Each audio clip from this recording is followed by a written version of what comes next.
A raging forest fire in California reveals a rustic cabin burned to the ground. A family is missing, and detectives are looking for answers. You're going to be surprised to know how they end up solving this case, so stay tuned. Hi everyone, welcome back to my channel. I'm Kimbyrleigha. If you've never been here before, nice to finally meet you. And for those of you that have been here before, I wanted to say thank you so much for being so patient with me. Over the course of the last 2 months, I've had so many life-changing events happen. I am doing well. I'm just getting over a cold. I apologize for my last video. I sounded terrible. I also wanted feedback because I know I've been doing this now for a year. This is my very first time doing a storytelling genre on my channel. I'm absolutely passionate about everything I do here, and I know that you are too. And I'm so thankful to have such a loyal and vocal audience. You've helped me so much to improve my content. But that's why I also need you to kindly leave feedback. What do you want to see on this channel? What are things you would want to see going forward? I'm here for you. I already know these stories. I do it for you because I find them fascinating and I want to share them like I'm sharing them with a friend. Exciting things coming up with me is that I have an entirely new studio set. I'm excited. I've been sharing some of the clips of us building that on my YouTube stories. To find that, all you do is go to my main channel page and you will see my face. You can just click on that if you see the red ring around it. Once again, thank you for being so supportive. We also have a sponsor supporting this channel today as well, and that is Native. If you've been here for a while, you've seen me do other sponsorships with brands that are plastic free or helping the environment. I'm really one of those people who get on board with that, especially if I also like the product. Native is a really cool brand that makes daily staples like deodorant, body wash, soap, shampoo, and toothpaste that are good, clean, fun, and cruelty-free. I chose to try Native's aluminum-free deodorant. Native's plastic-free deodorant is made from paperboard that's sourced from responsibly managed forests. They even have a new and improved packaging, and this is the one that I got. Here are all 3 deodorants that I chose and the scents that I chose as well. And I'm just gonna tell you right off the bat, I have been using this one right here for about 2 months. But the one thing I did love is that I find it to be very effective, and I love this scent. This is the coconut vanilla scent, and I'm gonna show you all that they have to offer in their deodorants. It's made with 90% post-consumer recycled paper, and Native is a proud partner of 1% for the planet, committing 1% of plastic-free deodorant sales to environmental nonprofits.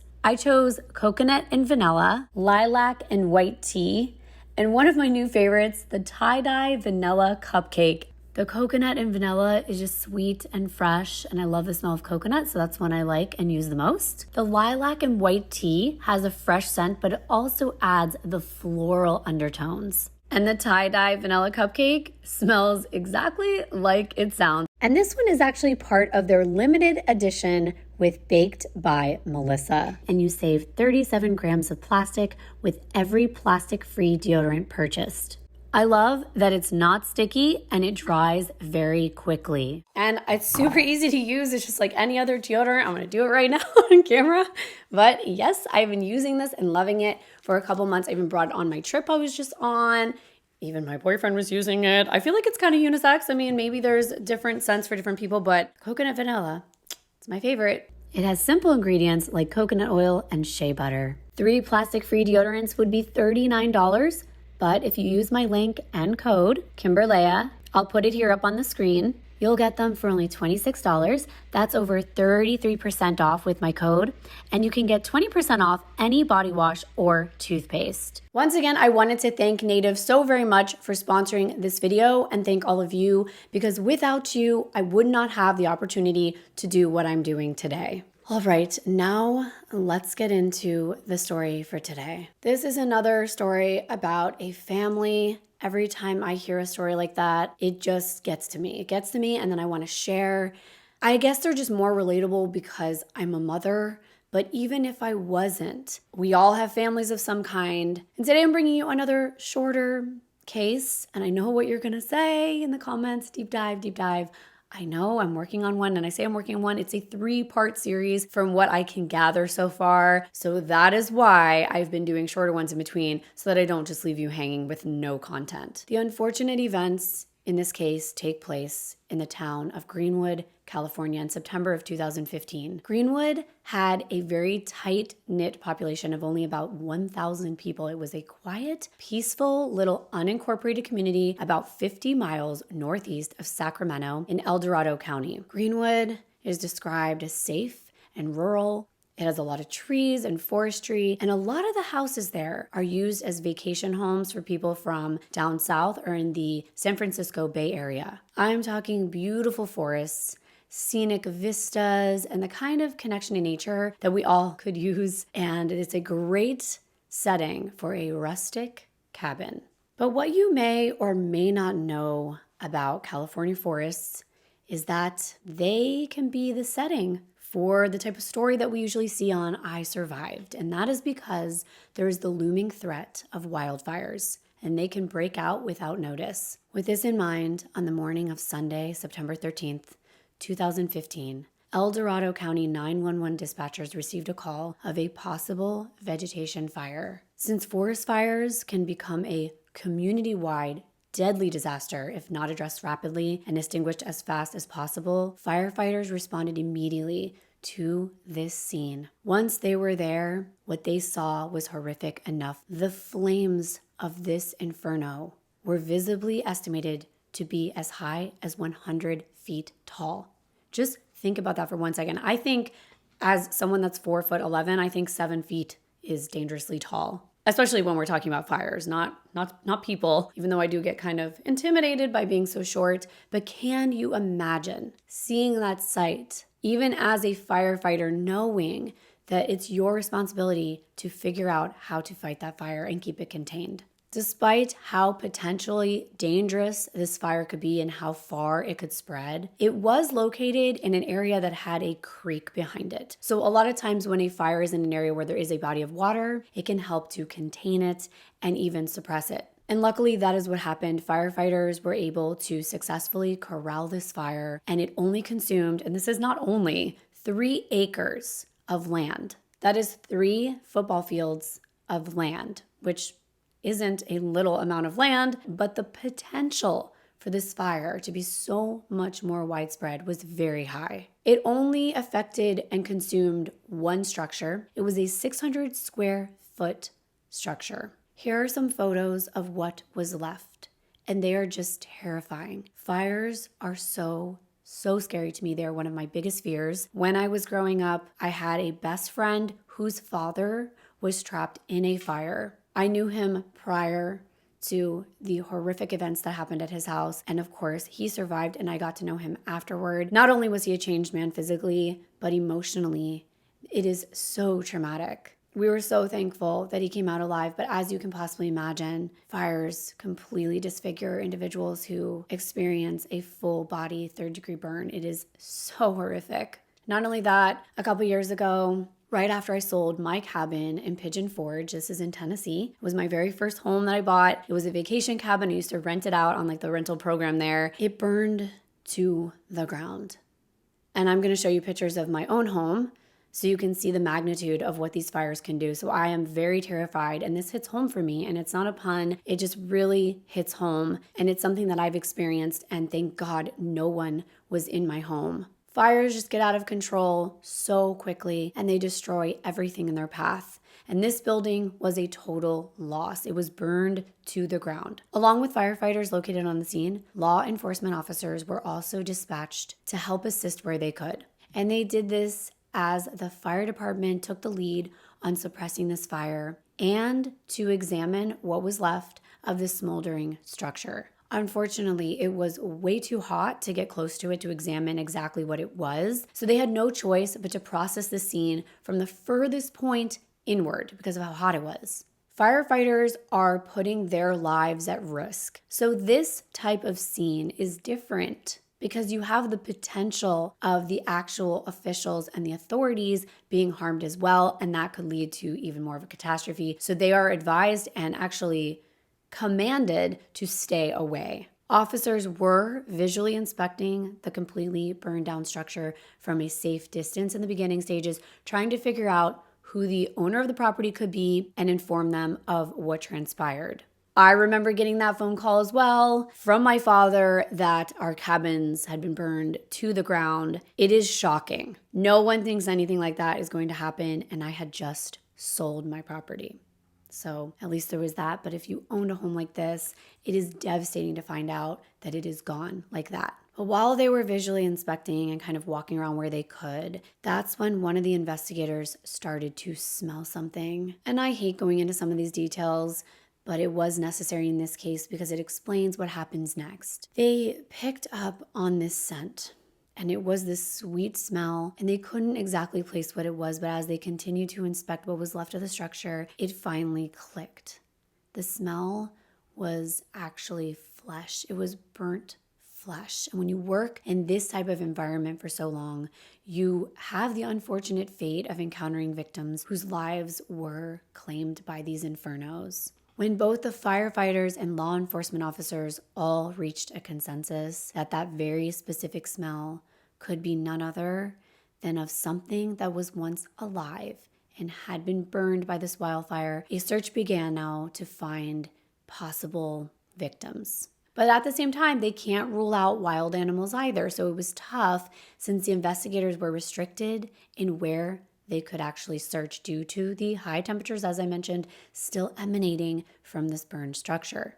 But of course, they continued their search where they could do so safely. At the top of the driveway, they found a 2-axle trailer as well as an old Dodge work truck. The truck only had one area to sit up front, and I'm going to show you it here. So this could possibly fit about 2 adults comfortably, maximum 3, but that would be a really tight fit. So they're just analyzing, who could have come here? Did they take this truck? How many people potentially were in the cabin, if there were any? They were really trying to figure out whether anyone had been in the cabin when it had been burned down. They ran the plates, and the truck belonged to a company called Buchanan Construction out of Benicia, California, which was about 3 hours from Greenwood. The investigators called Benicia Police Department, and they asked them to find out more information about who owned Buchanan Construction. That's when they made their very first connection. And that was with a 38-year-old man named Adam Buchanan. Police went over to Adam's home, and when they arrived, they took note of a white Ford F-150 truck in the driveway. When they knocked on the door, the only person that was home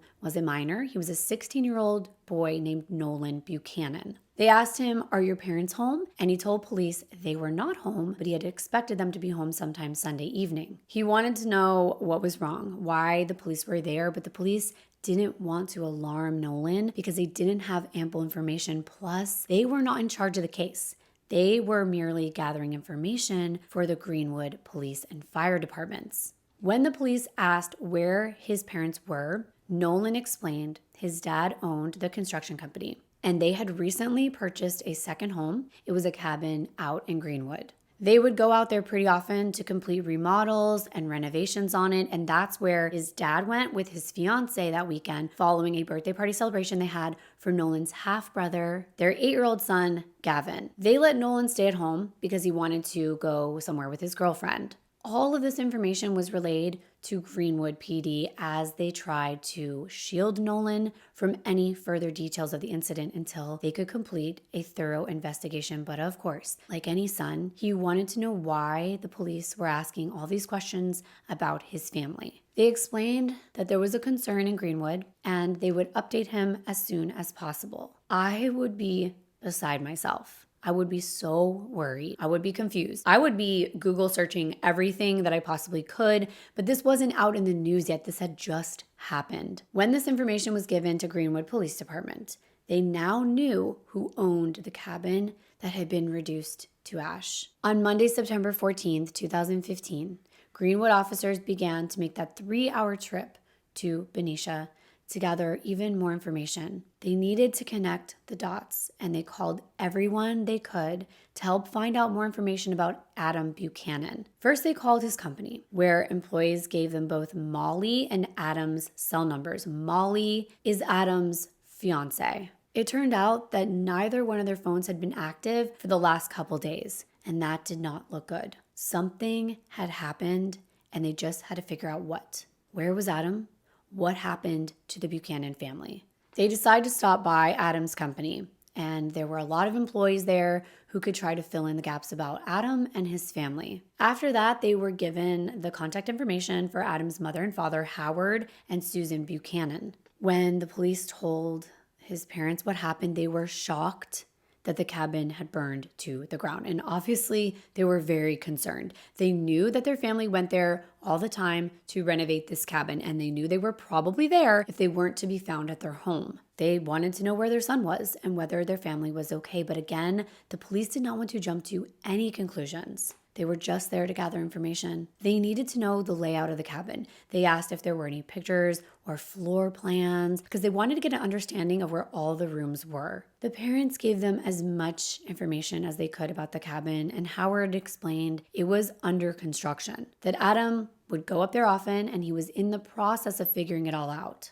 And though Adam's parents were concerned about their family, the police had to keep their focus on this fire. They needed to understand how it could have started. They asked whether there were electrical issues that they knew about because of the construction, whether there were generators on the property. They just wanted to get an overall idea of whether this could have happened on accident. They also wanted to know more about Adam Buchanan. They said that growing up, Adam was a happy child. He was vibrant. He was always joking around, smiling, having a good time. He had twin brothers, Andy and Matt, as well as a brother, Eric, and a sister. He loved to work with his hands, and he was always trying to figure things out, put things together, take them apart. So it's no surprise that he gravitated towards construction. He did end up getting married quite young, and the couple had Nolan, who is now 16, but that relationship just didn't work out and it ended in a divorce. Adam ended up getting custody of Nolan and they were best buds. Adam did as much as he could for his son. He was a present father. He was always trying to make a better life for them. So as Adam's construction business grew, he was planning to hand it over to Nolan one day. Nolan began learning the ropes when he turned 12 years old. As much as Nolan wanted to take the business seriously, he wasn't as good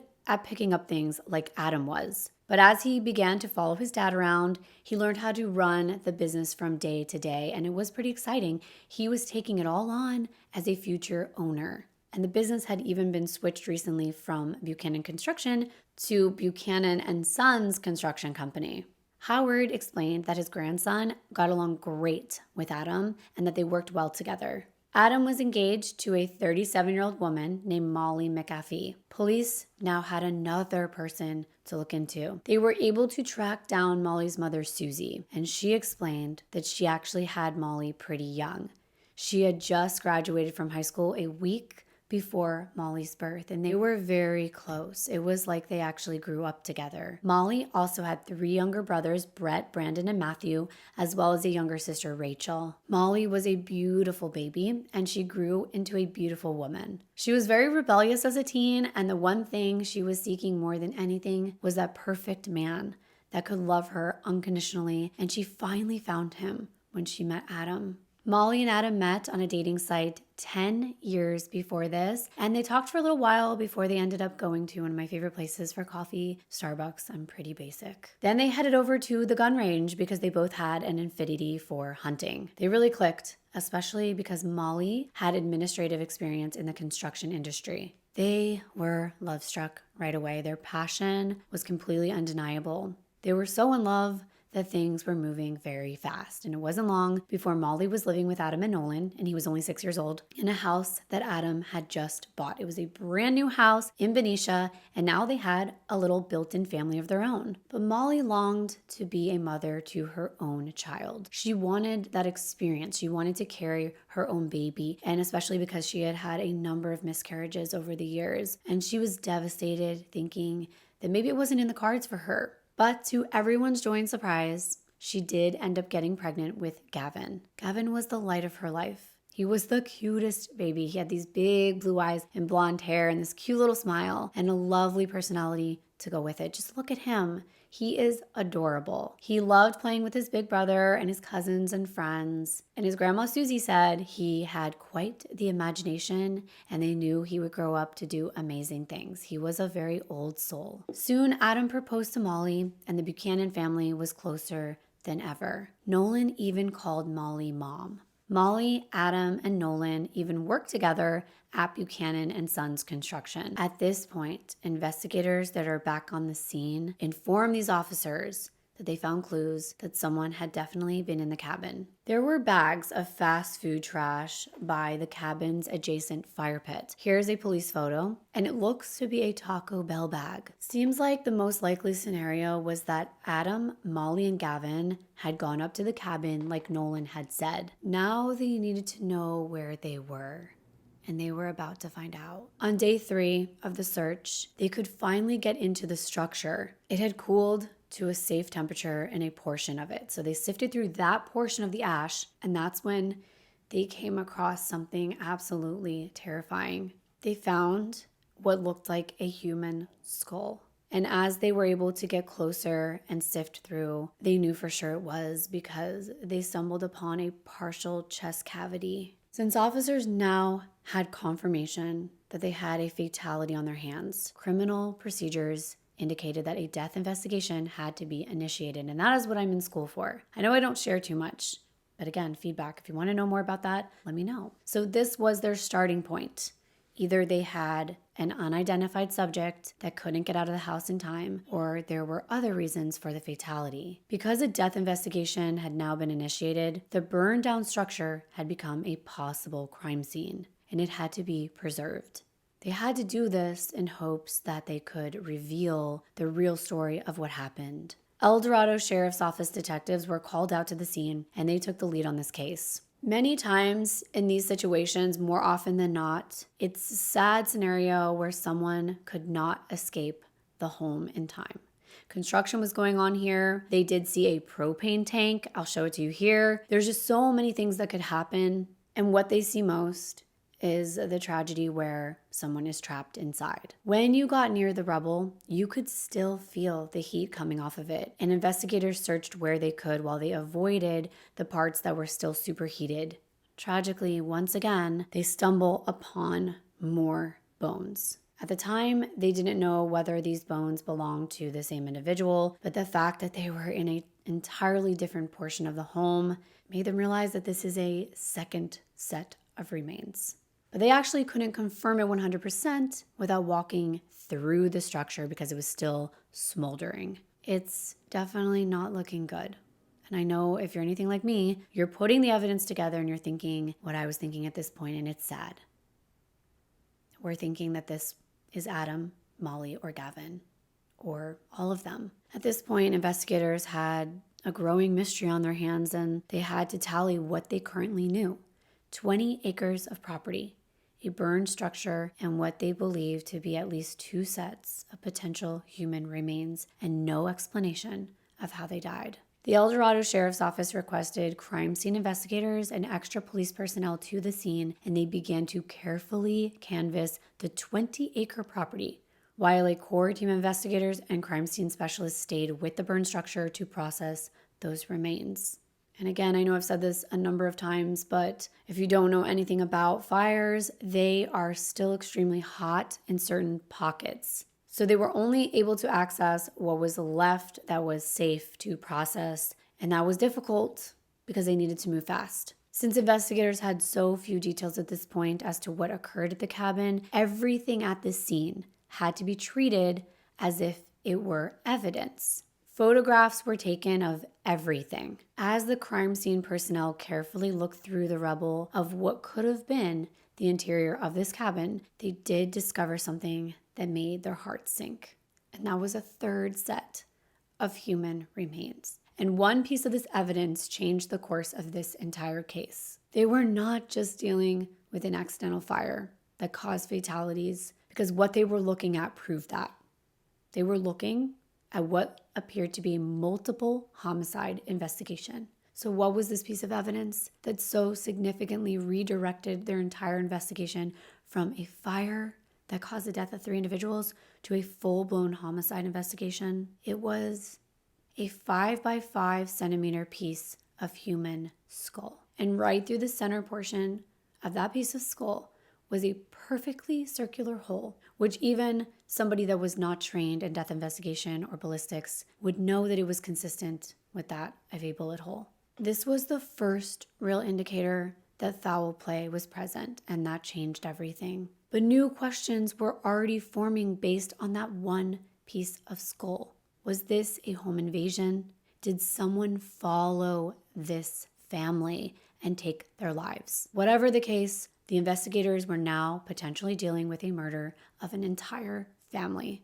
Investigators were moving fast, and they were thoroughly continuing to process this cabin in what appeared to be a giant crime scene. All the evidence was sent to a forensic pathologist for their painstaking work. You know what it's like for them to process all of these bones, put them together in a way that makes sense. It's a really hard job to do, but completely necessary, especially to find justice in these cases. As the story started to unfold, pathologists did find that the first set of human remains had a bullet that was lodged in the hips, and there were fragments of bullets lodged in the spine. And the second set of remains had been burned almost to nothing, but they were able to find several shell casings around the remains. And the third set of remains, that person died from a gunshot wound to the head.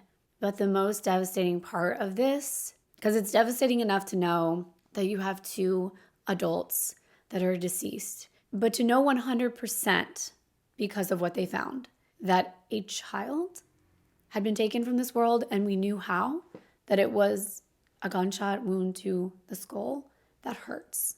No matter how tough you are, no matter how many cases these investigators work on, or how many cases I read, knowing that a young life is lost is gut-wrenching. How could this have happened? Well, you are about to find out. Some of the things about this picture-perfect family were not so perfect. Police had to interview more of the Buchanan's family members and their friends because they still did not have the identities confirmed, but it made sense that the remains were those of Molly, Adam, and little Gavin. In his very first interview with police, Nolan explained that he did not go to the cabin because, one, there wasn't enough room in the Dodge truck that his parents were taking back to the property, and him and his dog couldn't fit in there.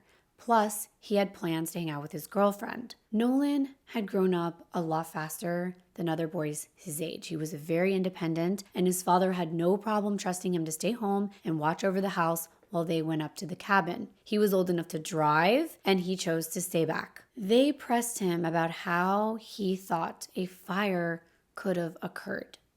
He tried to think of plausible scenarios. He mentioned a theory that his little brother could have caused a fire by tripping over the generator, but then he tells police something significant that piques their interest. And that was about the relationship between Molly and Adam, and that it wasn't a good one. He said that they argued constantly. Now that investigators' interest is piqued, they want to go and find more personal information about the couple, so they track down and interview Molly's mother.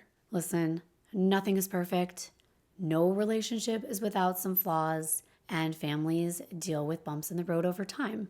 I know if you looked at any of my relationships over the course of my lifetime, you're going to find things that you might think are terrible, toxic, things that just aren't right. I just got out of a relationship that I was in for 6 years. I'm sure if you looked at us, you would think we're perfect, or were, but that wasn't the case. However, I don't give that much weight to these things because you'll never truly know what's going on in someone's relationship because you're not living it. But Molly's mom explained that sometime in the past 10 years, no one is sure exactly when, things did start to go downhill a bit between Molly and Adam. Friends and relatives that were close to the couple witnessed their frequent arguments. There were times that they wouldn't even speak to one another. Molly would move back in with her mom from time to time. Sometimes she would bring Gavin, and other times Adam was sort of, I don't want to say hold him hostage because it's his son, but he wouldn't allow her to take him. And as a matter of fact, Molly was not welcome at the Buchanan family gatherings anymore. It was just too much for some of the people around them to handle. Molly was described as being unpredictable. There were also accounts that she was using drugs, and on at least 5 separate occasions, police were called out to their home because of the arguments between them.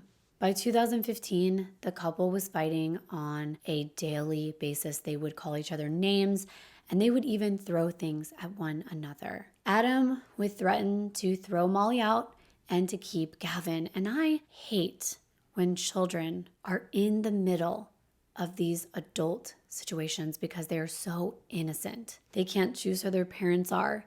And for a parent to use that child as a pawn really, really does hurt me. It's happened to me growing up, and it's just sad because I can imagine what Gavin was going through.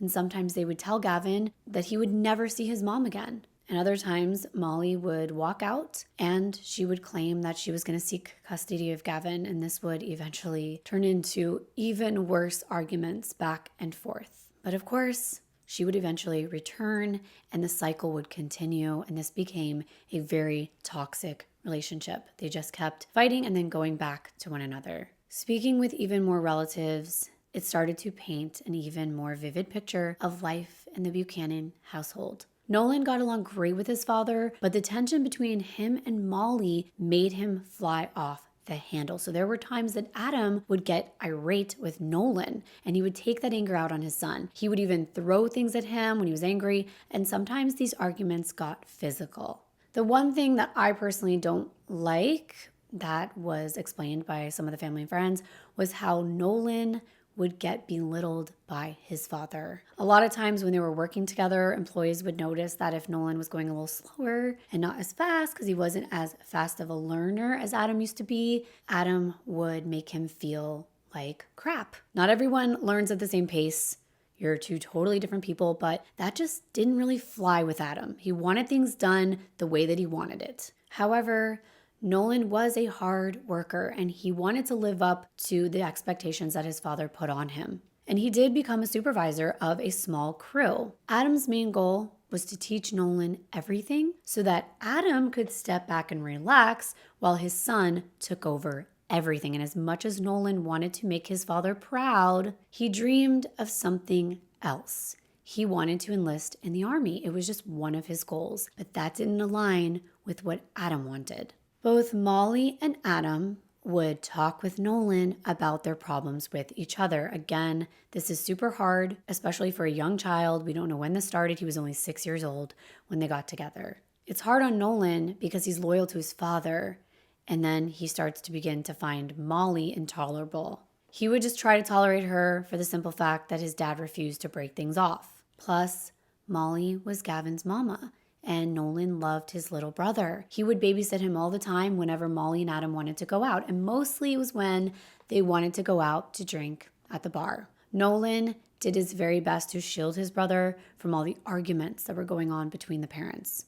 There were also accounts from friends and family that Adam was having affairs with other women and that he was still carrying on one of the relationships in August of 2015. I don't know about September, but just in August. And when they tracked that person down, she explained that Adam would describe Molly as a bizarre woman. But he did say that they were working everything out in the relationship, and maybe that's why they decided to get this cabin in Greenwood, California as a getaway. And they had recently been putting a lot of work into it. They were renovating the inside and remodeling each and every room, and it was very pretty. It reminds me a lot of mine. I found some pictures of it. Here it is. Finally, after having suspicions of who the identities of the 3 sets of human remains were, investigators received confirmation from the Department of Justice Crime Lab that the identities of the remains were in fact Adam, Molly, and Gavin Buchanan. Where was this unfolding story now taking investigators? They were wondering if this could be the tragic story of someone taking their family's lives and then taking their own, or whether it could involve something with Adam's business and it being a home invasion. Investigators acknowledged that they would not be able to confirm what happened to the Buchanan family until they found a weapon, either in or around the victims where they were located within the structure, or they could confirm with absolute certainty that the weapon was not located at that property at all. And I think you know why. And I'm going to explain it for those that might not be putting it together because, all of this can be kind of confusing and fast-paced. Investigators knew that it was really important that they find even the slightest bit of a fragment of a firearm. If a firearm was found, then investigators would point in the direction of a potential murder-suicide. But if there wasn't a firearm, this meant more likely than not, there was a suspect that wasn't accounted for. Again, police had the task on their hand that they didn't want to undertake, but they had to because it was part of their jobs. They now had to notify the families of the devastating news that their loved ones were in fact deceased. And that's hard. As investigators, you know you're there to serve your community, but more importantly, the victims, to be their voice and to help put their story together to seek justice. It's difficult when you have to balance the interest that you are a public servant with the interest of loved ones with so many questions, especially when you have no answers and it's a very emotional situation. When Adam's mother and father were notified,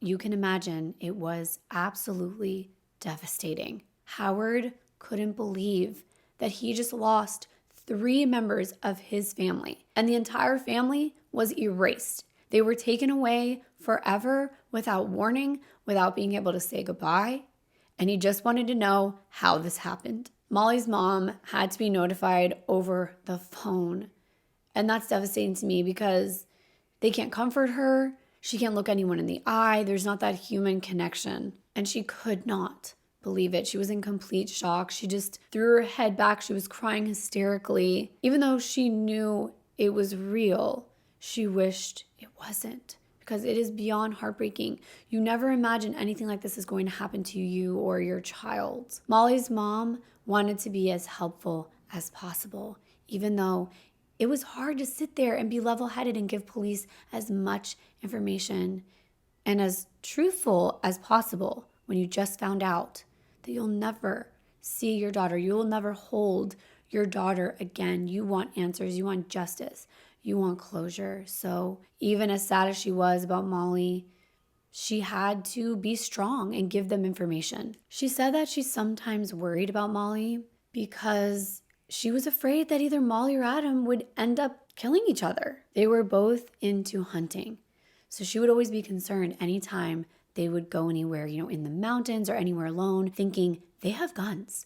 What if they start fighting?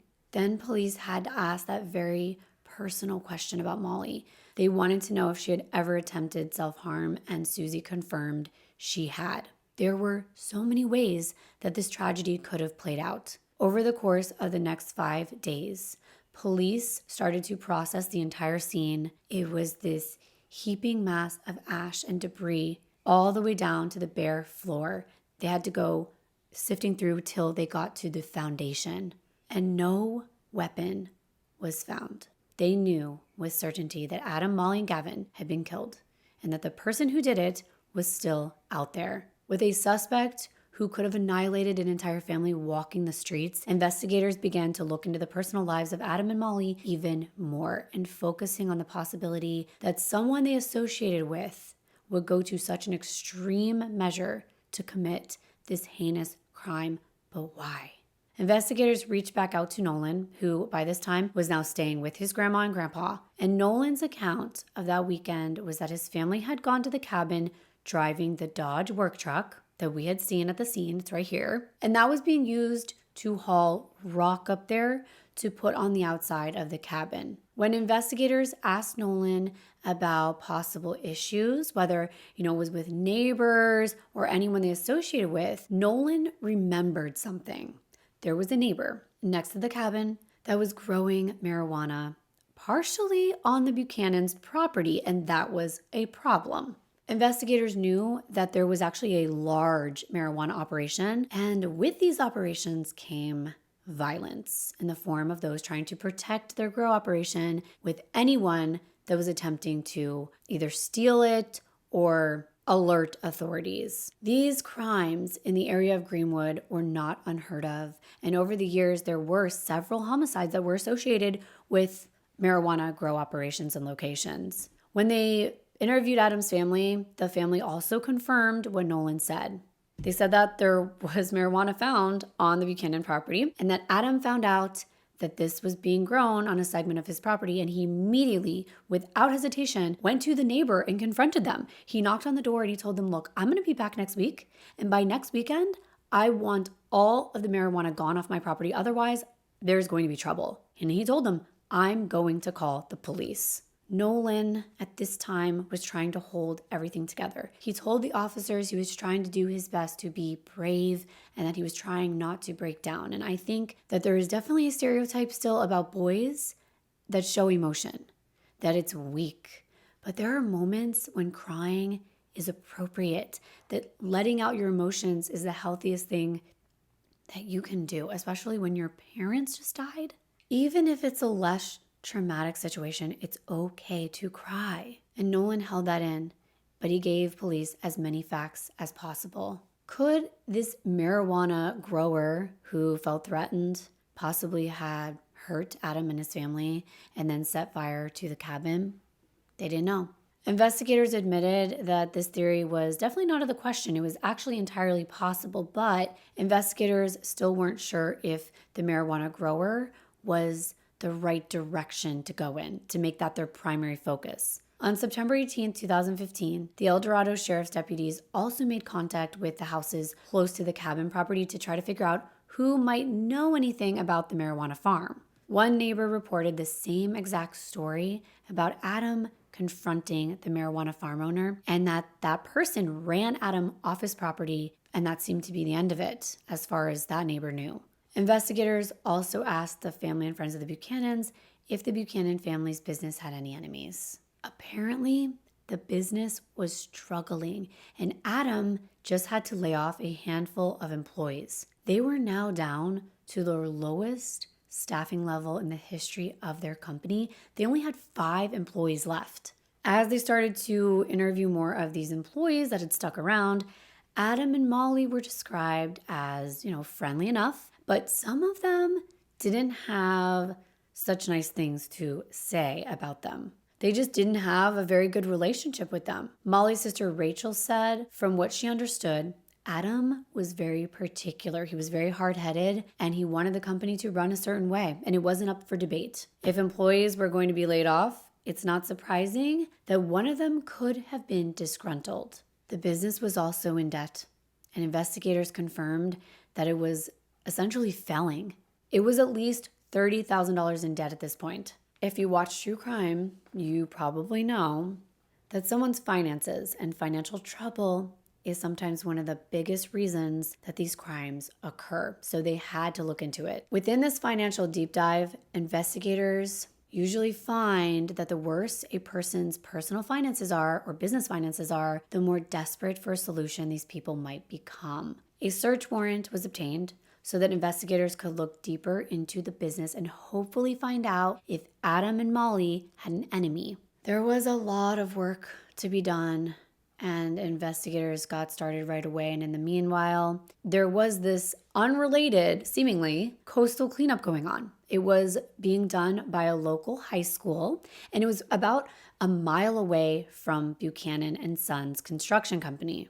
The high school students, I know you've probably been a part of this, I know I have, they were doing this event where they volunteered to walk up and down picking up trash and all kinds of other items that had been dumped and discarded along this road. While these students are walking in this area, they find something, a purse that had been discarded in a bush. And get this, guess what they stumble upon right next to the purse? A .22 caliber rifle. The purse and the gun were given to police, and once they were on the scene, they received a surprise that they could never have anticipated. Officers look inside the purse and they find 2 licenses. And guess who they belong to?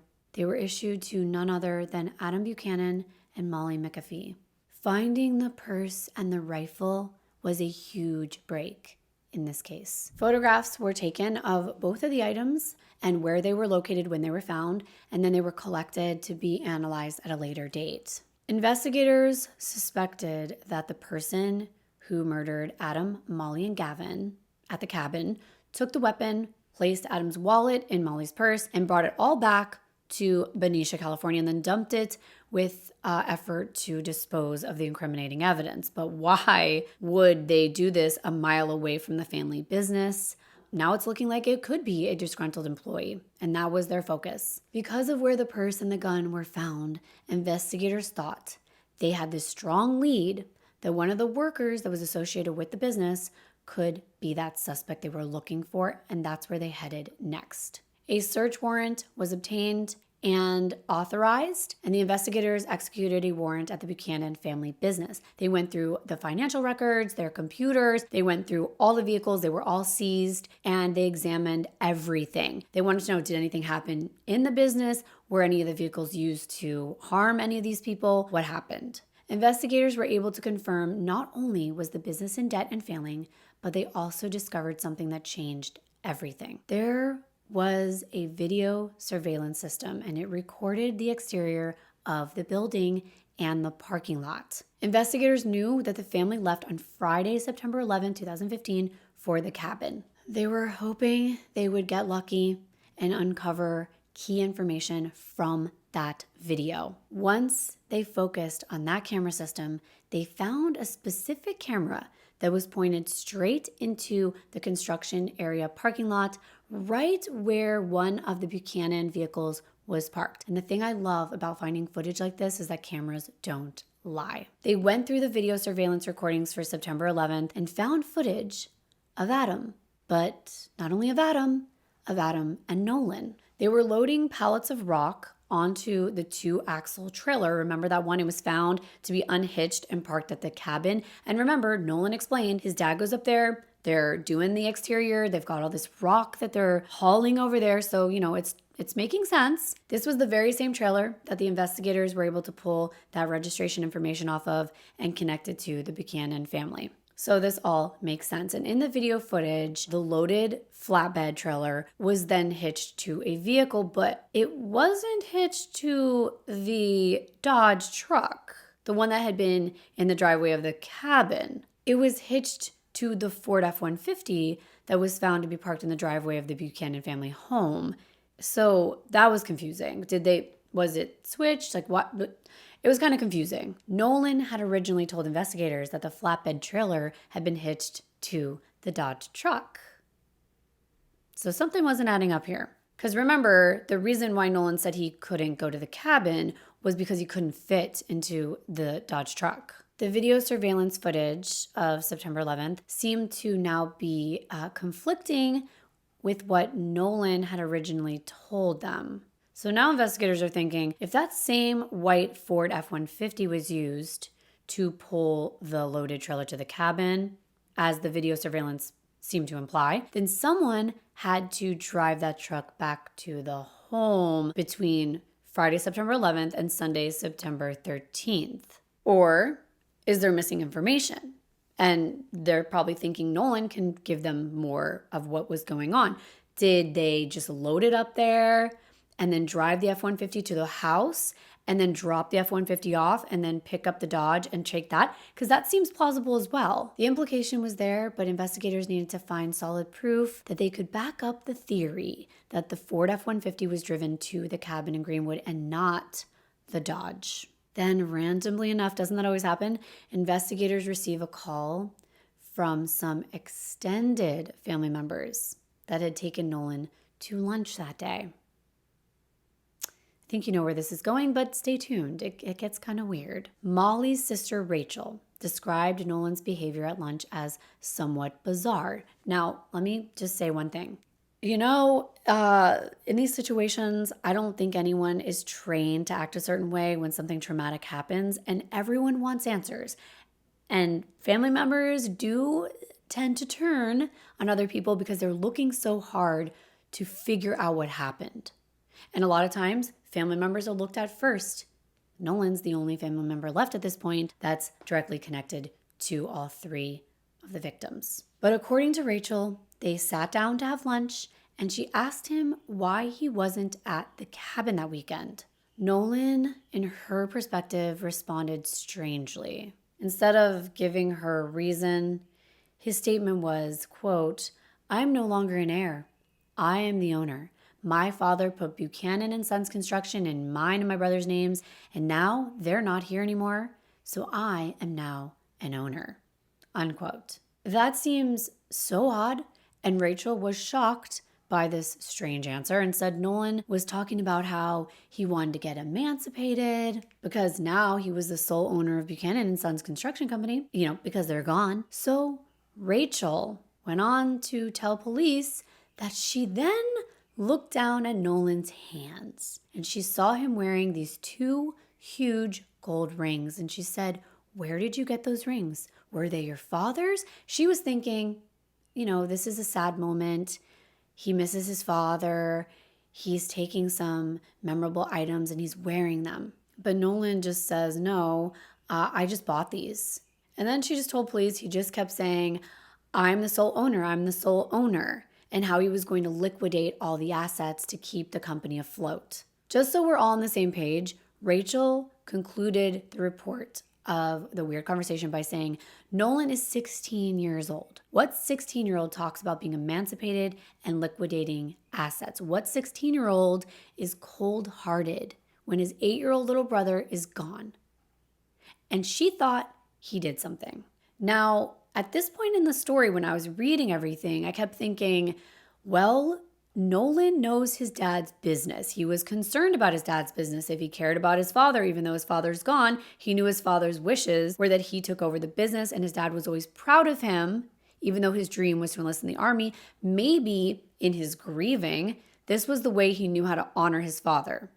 And the fact that this is Molly's sister, it would lead me to believe, as someone looking from the outside, that Molly's sister would lean more toward not thinking that her sister's fiance's family is that great, considering all the fighting and knowing that Nolan wasn't really her biggest fan. But with all these red flags raised, they have to look into Nolan. 2 investigators arrived at the grandparents' home and they interviewed Nolan at length.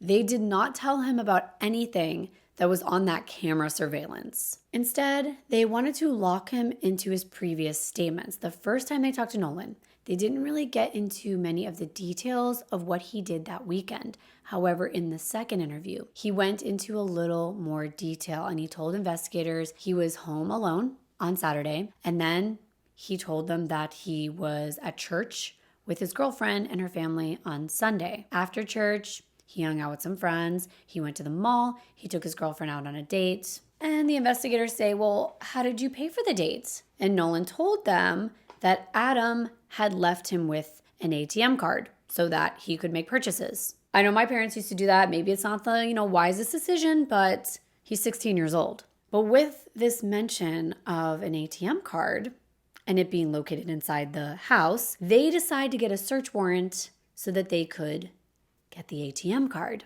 And when they go in, the card is exactly where Nolan said it would be. It was on top of a safe. And then it was seized as evidence. In the driveway was that white Ford F-150 truck. And as they looked closer, investigators noticed there was a pretty good amount of brown dirt on the exterior of this truck. My first thought, and I'm not a skeptic, but I like to analyze everything. Even when I know what a conclusion of a case is, I'm always trying to kind of play both sides. I want to understand, okay, well, there was dirt. Had they not ever taken this truck into, the forest or to the cabin? How old is the dirt? Can they tell? But yes, the dirt was analyzed and they found it to be consistent with the soil around the cabin. But again, I didn't get details on how they would know how old it was. But with this in mind, the investigators seized the truck for evidence. They wanted to gather more evidence that might be present within the interior of the vehicle. Once they received confirmation that Nolan was lying about which truck was taken to the cabin, Nolan immediately became the main suspect of this crime. But before you think this is an open and shut case, there's more.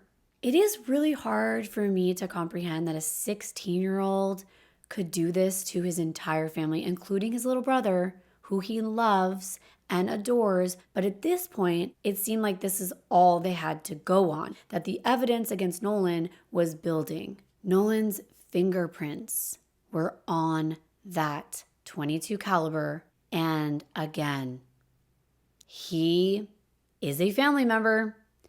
Could it be that his fingerprints were on it because he's touched it, moved it, been near it? Well, regardless, we've got a match. But investigators still needed to prove the fact that Nolan was at the cabin. if they were hoping that this case would hold up in court. Once investigators had that information, it would at the very least eliminate with certainty any other theory about how Adam, Molly, and Gavin were killed. But how were they going to be able to prove that Nolan was in fact at the cabin on Friday, September 11th to Sunday, September 13th? Their efforts were intensely focused now on that bank account and the transactions. Investigators looked at the bank accounts of Adam and Molly and all the transactions in the days before, during, and after that weekend that they were at the cabin. The very first transaction on one of the debit accounts was on Friday, September 11th, the day that the family would have gone up to the cabin, and it showed a transaction in Fairfield, California, which is on the way to the cabin. And this was for $36.80 at Taco Bell. And that's a lot to spend at Taco Bell. A lot. I think on average I spend like $8, but I digress.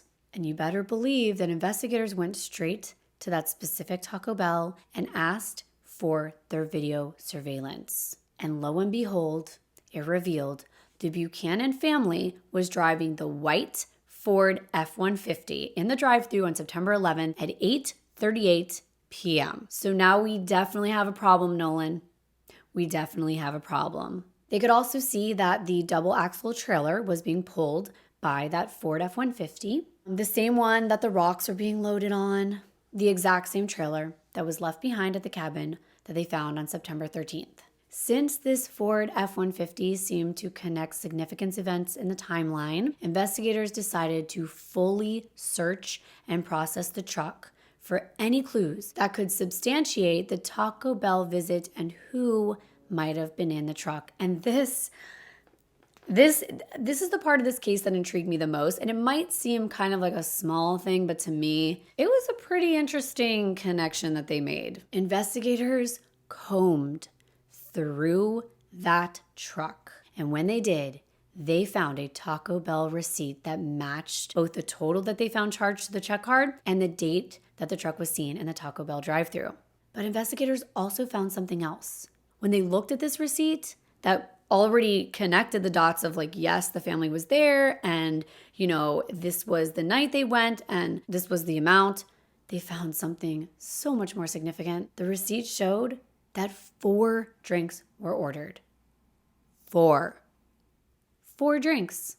Now, mind you, there are times I order 2 drinks for myself. When I go to McDonald's, I order a latte and I also order an iced tea, a sweet iced tea. So there could be only me, but on my receipt, it would show 2 drinks, and some might think she was with someone. Again, investigators went back through the evidence that was collected on September 13th, and that's when they found that between the empty drink cups left in the Ford 150 truck and several Taco Bell cups found at the fire pit, they were able to account for all 4 cups and the type of drinks that were on the receipt. It was now confirmed that the Ford F-150 truck had been at the cabin that weekend.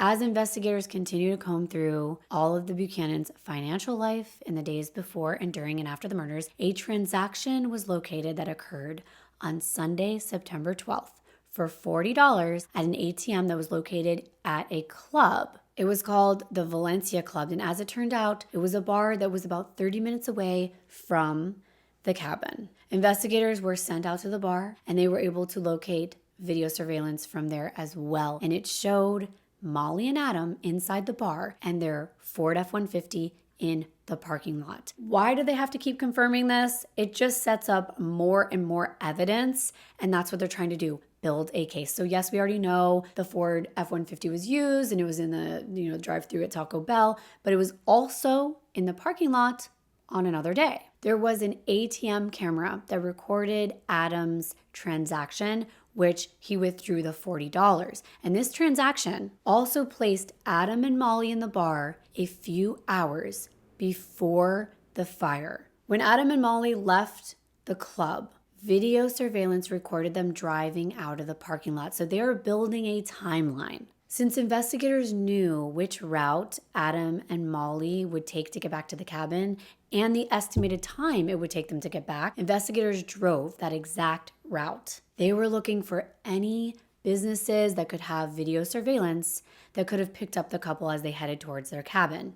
And they found, with a lot of work and effort, a nearby cafe that had video surveillance that was facing the highway that Adam and Molly took. The Buchanan's Ford F-150 was recorded at 2:30 a.m. on the morning of Sunday, September 13th, headed toward the cabin. And then, as the investigators watched, the same video surveillance footage showed the Buchanan's Ford F-150 passing back by that same cafe, headed home.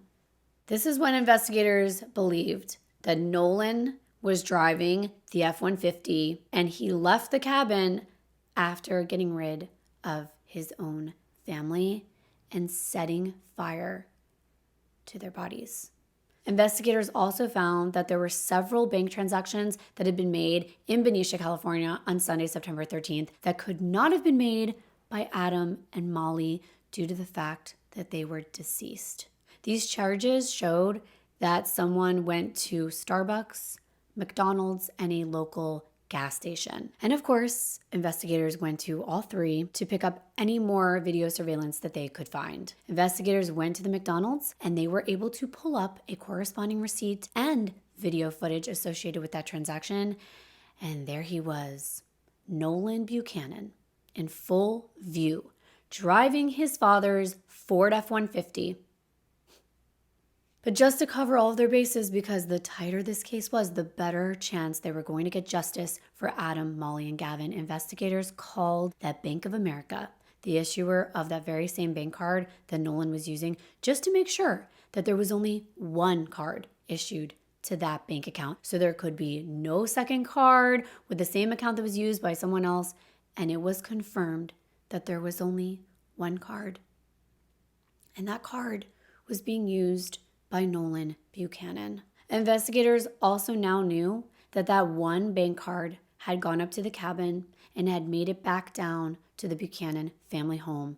That was the one that was found on the top of the safe. And that ATM card was in Nolan's possession. I want to tell you what happened with everything in Nolan and what he said happened. I'm going to tell you that in one moment, but I just want to step back for a moment and think about this, because that's why I do these videos, to make us think. I do not understand and cannot comprehend a child, a son, being able to carry out a crime like this. It absolutely terrifies me that someone can be so cold, that they could look at their family, and especially a younger brother, someone that you love. I mean, you would think he loves his whole family. So there's got to be reasons that are so much, I don't want to say more important, but so superseding that you somehow believe that they're more important and compelling than the lives of your own family. It's disgusting. On October 1st, 2015, investigators interviewed Nolan at his school. And in previous interviews, Nolan had been consistent in saying that the bank card on top of the safe was the one his dad allowed him to use. Investigators, though, were finally able to tell Nolan the truth that they knew for certain, because they pulled that video surveillance and showed Nolan photos and videos of the F-150 in the Taco Bell parking lot on September 11th. As it made its way up to the cabin with Nolan, Molly, Adam, and Gavin as passengers.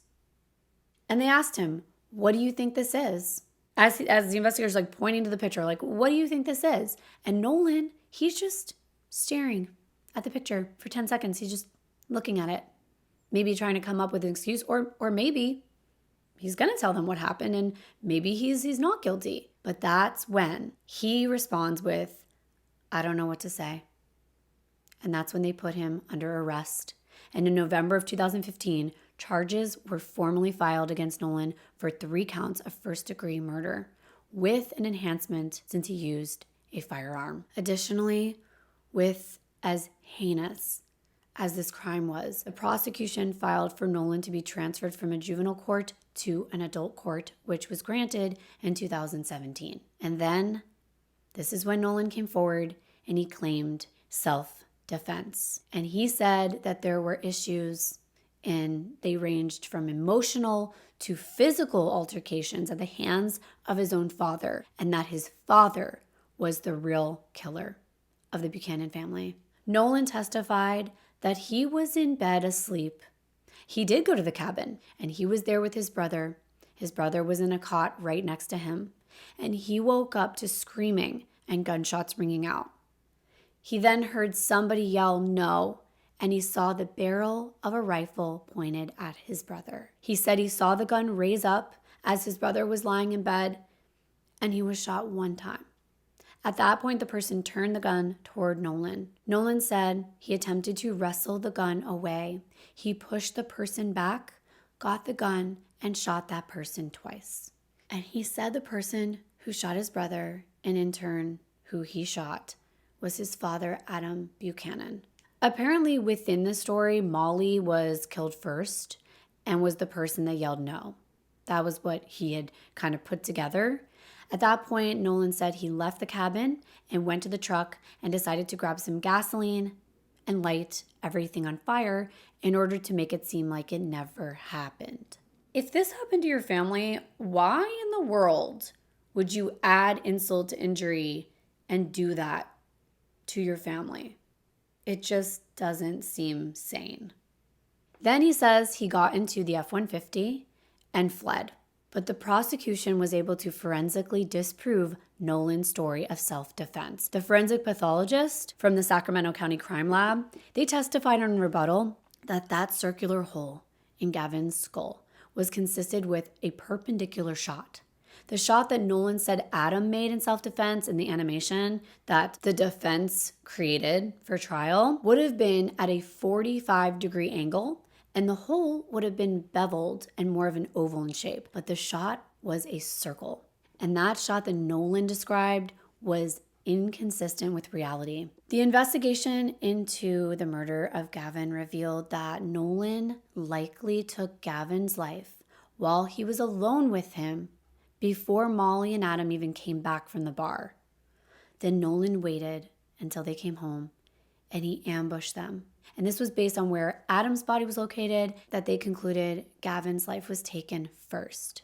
As for the chain of events after Nolan did this horrific crime to his family, was that he collected the rifle, the purse, Adam's wallet, and brought them with him. He set the cabin on fire and drove back home. Then he turned his phone back on because he had it off, called his girlfriend, went to breakfast at McDonald's, went to church with her, went to the mall, hung out with his friends, and acted like nothing happened. The jury did not buy Nolan's version of the events or the physical altercations that he said he suffered at his father's hands. They only deliberated for 2 hours, and they found Nolan guilty of 3 counts of first-degree murder. What really happened was that Nolan planned to do this to his family before they left for their trip to the cabin, and he attempted to establish an alibi, manipulate police officers, friends, and family into believing that he was just shocked and grieving when he heard about his family's death. And then he made plans to take over his family's business. Nolan was sentenced to 150 years to life for the murders of Molly, Gavin, and Adam. As for why Nolan committed this horrific crime, investigators believe that his motivation was greed.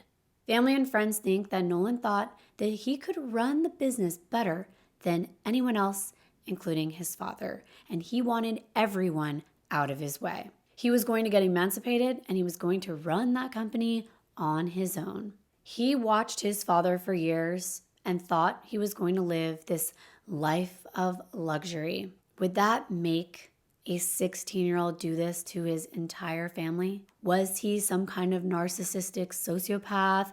Was it just greed? Did he just think he deserved everything that his father had built and he just couldn't wait to get it? If this savage family murder wasn't enough to shock you, I want to leave you with this. Nolan Buchanan, even though he was sentenced to 150 years in prison, will be eligible for parole after serving just 25 years in prison. So essentially, this teen could get out of prison in his 40s, still giving him a lot of life to live, even though he took 3 lives from this world. I want to know what you think of this case.